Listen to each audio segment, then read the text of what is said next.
dia 27/9/2020, 14 horas e 30 minutos, aliás, 12 horas e 30 minutos, na cidade de Franca, São Paulo. Estamos fazendo a leitura do rascunho de uma obra mediúnica do Espírito Shirley, denominado Perseverança.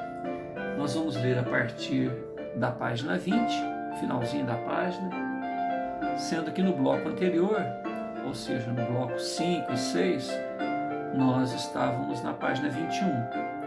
Então a gente voltou um pouquinho com o fito de dar mais sentido ao que vai acontecer a partir daqui. Na casa do senhor Manuel Mansol, observamos Giuseppe e Diná junto à natureza. Ele, de semblante melancólico, em diálogo solto com as plantas. Ela o observa e o admira, sem entender tudo aquilo. Em determinado momento, Giuseppe afirma: Diná, a desgraça ronda nossa casa. Acredito que vidas preciosas serão perdidas brevemente. Giuseppe, que ama os familiares, comenta a respeito das justas reivindicações dos rebelados. Ao que Diná não entende, pergunta de que lado ele está. Giuseppe afirma que os atritos são decorrentes de interesses antagônicos e que somos filhos do amor de Deus. Portanto, irmãos, que nesta condição devemos nos relacionar e buscar nossos méritos e necessidades. Página 21. Giuseppe diz que é necessário nos lembrarmos da fraternidade, que as oportunidades fluem de Deus e que são para todos, se não as compartilharmos ou se não respeitarmos. O direito alheio, cada qual estará sujeito às infalíveis leis eternas. Precisamos rever nossos privilégios mantidos à custa de muitas opressões, regalias subtraídas dos direitos e das necessidades alheias. Assim, Giuseppe oferece a sua leitura da vida e Diná aguarda as suas considerações até concluir. Oportunidade em que ela comenta: querido irmãozinho, que bom seria se de fato as coisas acontecessem do jeito que você pensa, mas infelizmente creio que isto vai demorar. O colóquio transcorria desembaraçado até que aflita surge Crustácia, externando suas preocupações. Senhorzinhos, parece que a coisa vai ficar preta. Mesmo. Estão falando na cidade que desta vez os rebeldes irão atacar com toda a força. Voltando-se para o Giuseppe, a serviçal se ajoelha, fixa súplices olhos e implora: querido filho, ajude-me agora. O coração desta velha está cansado de tantas decepções. Piedade. Diga, onde está meu filho? Giuseppe a toma pelas mãos, apoia os braços e a reergue. O jovem esboça um sorriso complacente, comovido pela dor da bondosa senhora, e tenta se justificar no que ainda não pode dizer. Não se preocupe, ele aparecerá e a calma será a sua companheira. Se você mantiver a confiança na misericórdia divina, mantenha-se na oração e tudo se esclarecerá. Crustácia se abraça aos jovens que compreendem sua aflição, de voz embargada, mas reanimada. ela diz: Deus os abençoe, meus filhos, Deus os abençoe. Crustáceo e Diná observam que o Giuseppe entra em transe mediúnico, apesar de não apresentar grandes alterações, como de praxe, mas externa um psiquismo de segurança e paz. Fisionomia meiga e lúcida, qual socorro do pastor ao balido do cordeiro aflito. Giuseppe manipula energias benfazejas em uma atmosfera mística própria de um mago da luz. Tal é a segurança em que estava Crustácea que ela fala com Giuseppe em sua língua pátria, fazendo menção ao seu sofrimento de até então e a inominável gratidão por aqueles instantes de acolhimento e unção, que relembram a sua infância livre e ingênua. O ser angelical se utiliza do aparelho fonador de Giuseppe e fala a Crustácea: Ah, querida irmãzinha, bem sei que procura bem sei o que procura, e estou autorizado a informar somente o permitido por nosso Senhor Jesus Cristo. Há 5 lustros procuras por teu rebento, não é mesmo? Incontida, Crustácea confirma e implora: Sim, sim, por favor, diga-me onde posso encontrar o meu filho. O olhar terno vaza dos olhos de Giuseppe e a sua voz continua: Querida irmã, muito te admiro. Procure se preparar, porque hoje mesmo seu filho estará em seus braços. Lhe entregue toda a ternura e carinho represados nestes anos, porque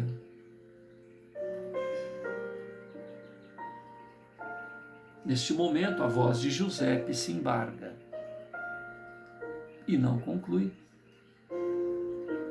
Crustácea, incontida, abraça o patrãozinho e zora: Por Deus, o que aconteceu? O que vai acontecer?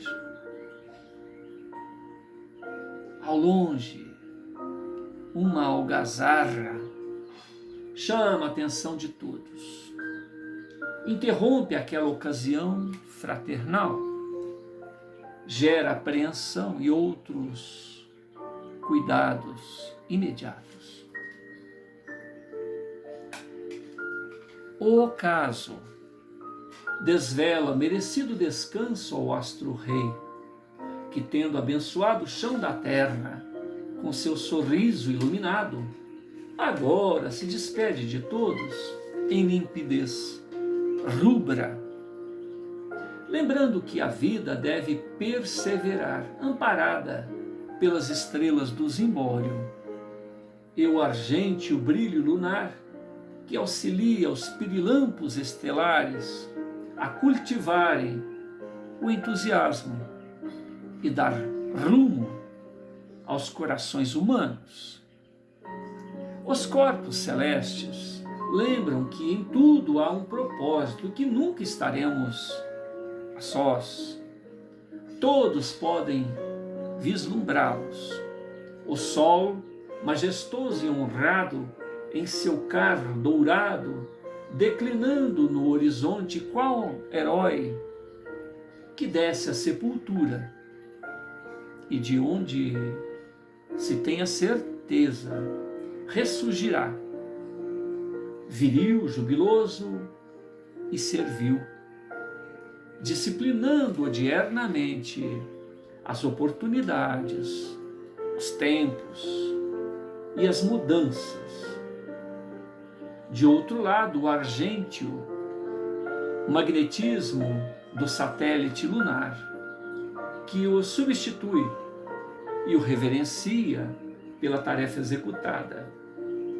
A flora e a fauna esfuziantemente homenageiam esta transição.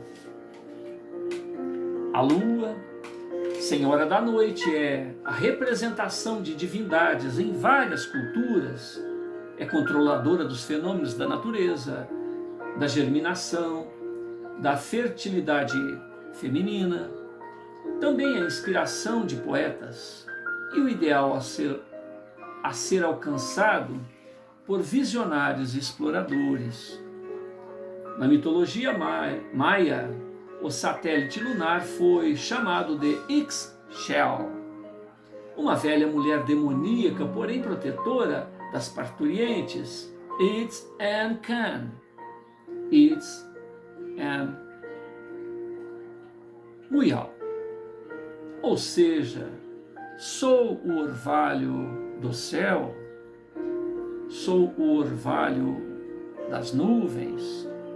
O mistério noturno nos faz apreciar o tempo, a criar e destruir seus filhos, pensar na fragilidade da vida humana ameaçada pelos abismos, pelas águas, pensar nas feridas que permitem escapar o sangue, pensar no enigma que traz a angústia ao homem ao se perceber ínfimo diante da imensidão. Pensar no momento em que faz sentido o paradoxo da fragilidade e do poder do ventre feminino, onde a ínfima célula faz ressurgir a vida.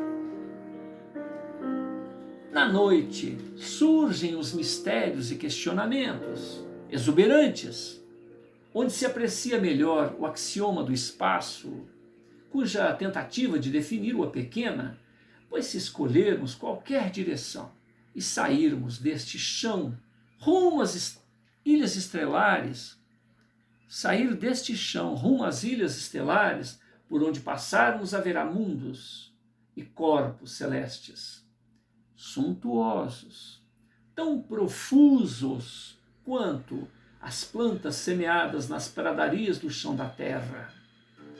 E imagens de bilhões de mundos desfilando pela límpida córnea humana. E não teremos avançado um passo. Continuaremos a viagem por milênios em qualquer direção. E ainda estaremos em um pálido ponto, tão invisível quanto o lugar de onde saímos. Eternidade, sem começo ou fim, onde tudo é presente. Séculos representando menos que um segundo diante desta eternidade e do infinito. Diante deste panorama, o que vem a ser a duração humana ou a sua importância? E foi neste ponto que nós paramos nos blocos anteriores. Santo Agostinho, na obra Confissões, já se debruçou sobre o tempo e o espaço, afirmando que o tempo está contido na alma. Se o passado já não é, e o futuro ainda não é, o único tempo que existe é o presente. Um presente do passado, que é a memória. Um presente do futuro, que é a espera. E o presente do presente. Apenas um instante que a atenção capta no seu caminho rumo ao não ser. Não ser em relação às coisas materiais.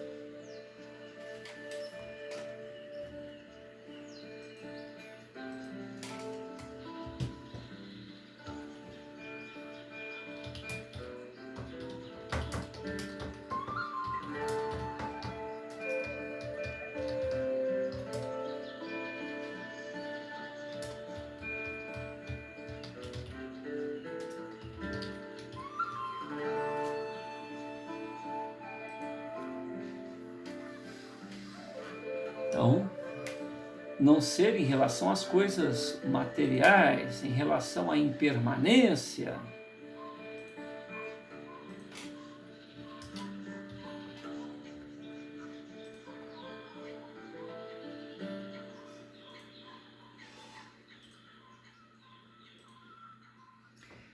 Porque o tempo, finalmente, é o caminho em direção ao não ser. Não ser, repetindo, em relação às coisas materiais, a impermanência da vida. A filosofia platônica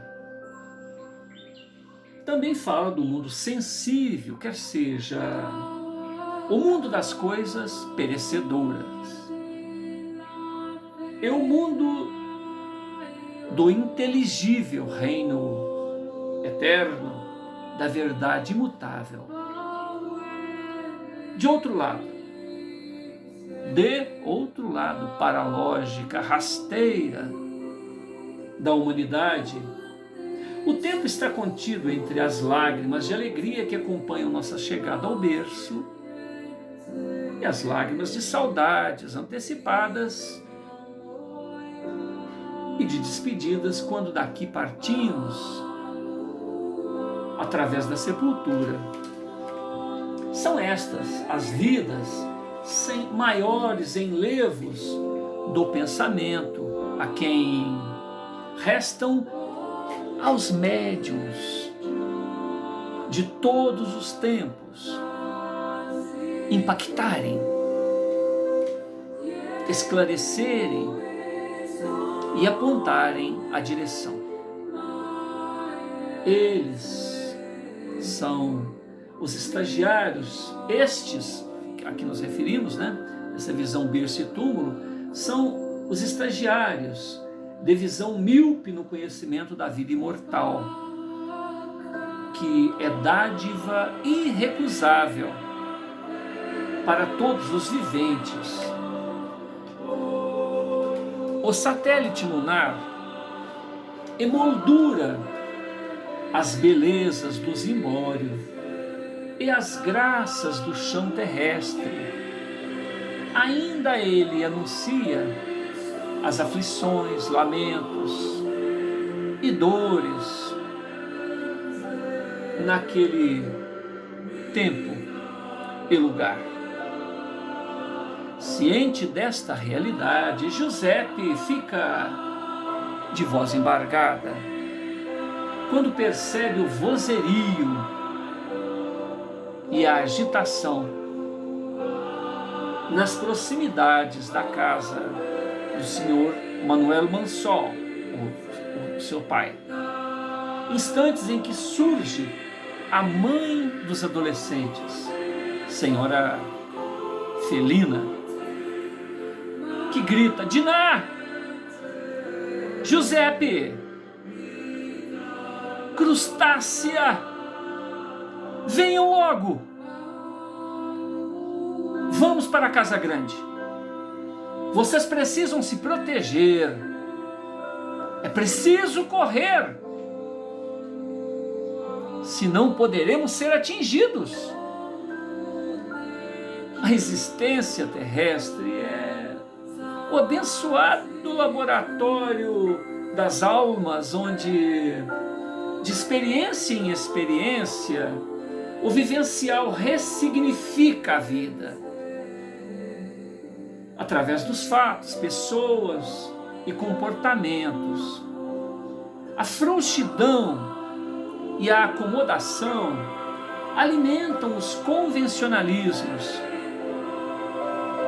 sendo que o desafio maior da vida é ressignificar valores,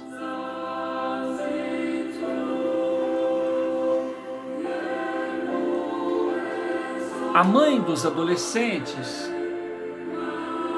que até então frivolamente se ocupava só dela mesma, agora se esforça por compreender melhor o filho e seus estranhos dons. Ah, o amor! Tantos pensadores já se debruçaram sobre o tema. Montemayor concluiu que não há como resistir ao destino traçado por este sentimento e que não há como o integrar à razão. Leão Hebreu, na obra Diálogos do Amor, sustenta que o amor é o princípio universal que domina todos os seres do universo.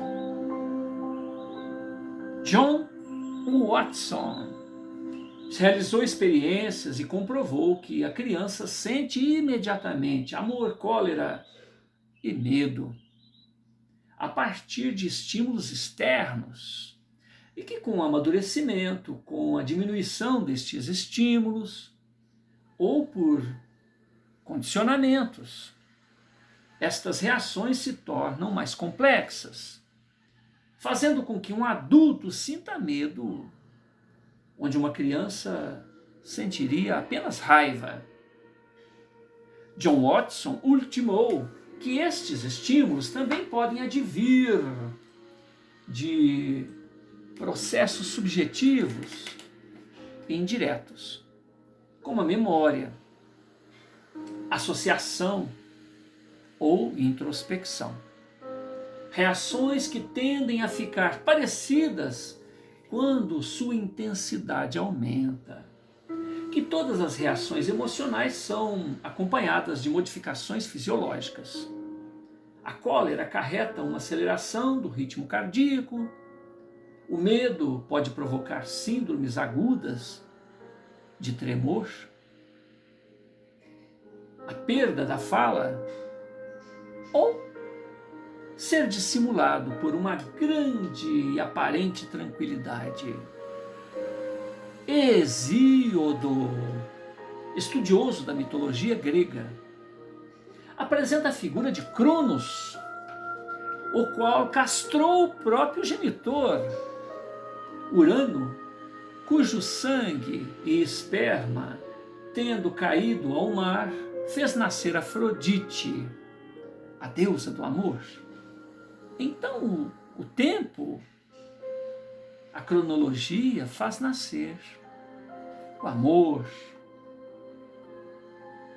O amor é amenizador. O amor é terapia. Cuida da saúde do coração, combate doenças, torna o indivíduo mais sociável, menos egocêntrico. Alivia os estresses da rotina, trata da insônia, promove a longevidade, diminui as pressões das ameaças e dos obstáculos, facilitando ao indivíduo agir melhor diante dos desafios da existência. Enfim, amar permite administrar melhor as emoções e na presença do amor saudável, se tem menos chances de transtornos obsessivos compulsivos. Apaixonar-se, por sua vez, vicia, gera apego e pode levar a crises de abstinência, como ocorre aos viciados em psicotrópicos. A paixão pode até controlar a vida do apaixonado. Apaixonar-se diminui a atenção, pois gera descontrole cognitivo Apaixonar-se aumenta as chances de ocorrência de transtorno obsessivo compulsivo. A paixão é uma das emoções mais fortes e por isso pode levar à loucura. Apaixonar-se não contribui para a saúde, para o desenvolvimento e para a felicidade do apaixonado. Com a paixão, a sensação de alerta e de medo ficam desativadas. E o apaixonado não nota os indícios de infidelidade. O objeto de sua paixão é a coisa mais importante da vida, razão pela qual o apaixonado se torna possessivo e ele passa a viver em função do outro.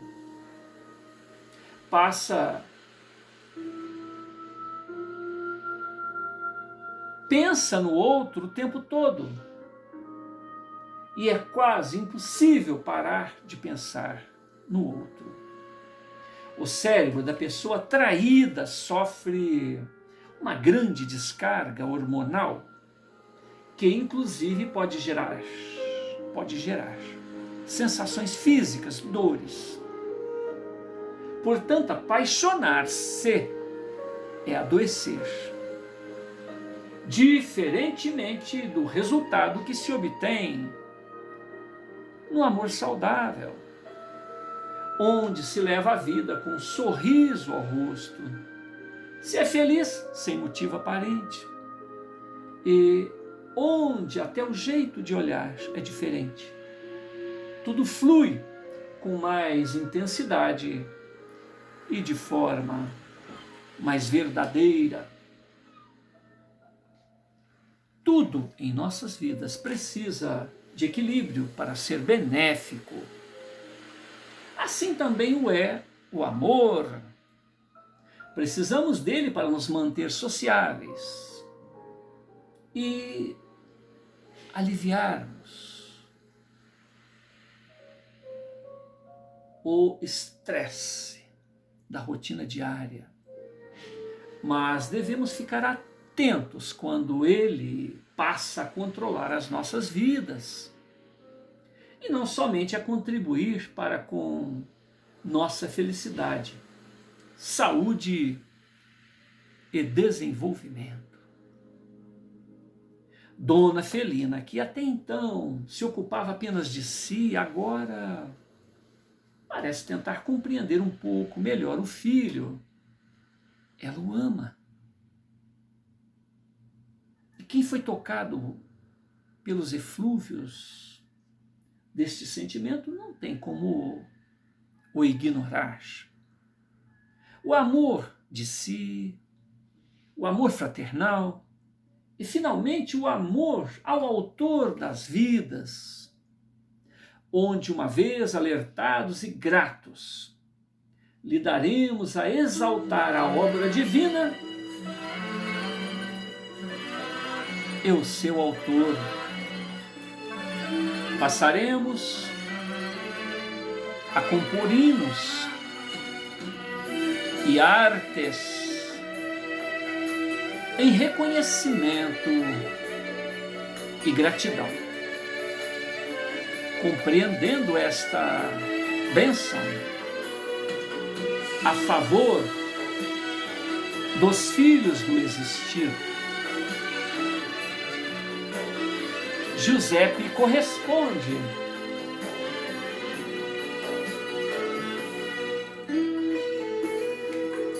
ao sorriso materno e a segue até o local por ela declinado.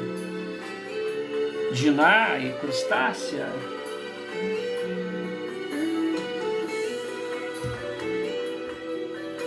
também os acompanham até o grande casarão. Já no interior do abrigo se percebe o intenso movimento que visa manter a proteção dos residentes. Sarvin atua como um comandante de tropa. Os olhares dos irmãos Sarvin e Giuseppe se cruzam. Sarvin não esconde o seu ódio e sede de vingança. Giuseppe, diferentemente, externa meiguice, paciência. O tempo parece eternizar naquele instante entre ambos, até que, de arma em punho, aparece o genitor de ambos, Senhor Manuel Mansol.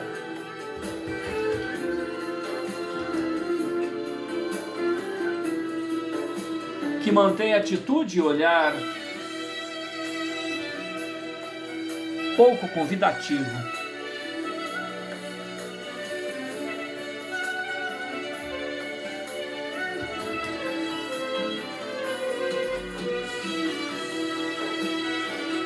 Ele vai diretamente ao primogênito e fala alguma coisa em seu ouvido. Naquele instante fica claro que a presença de Giuseppe não era bem-vinda por ali. Entretanto, na carência de mão de obra, Sarvin determina ao irmão que separe chumbo e que ainda ajude a preparar as armas, no que é prontamente atendido por Giuseppe, visando agradar a todos.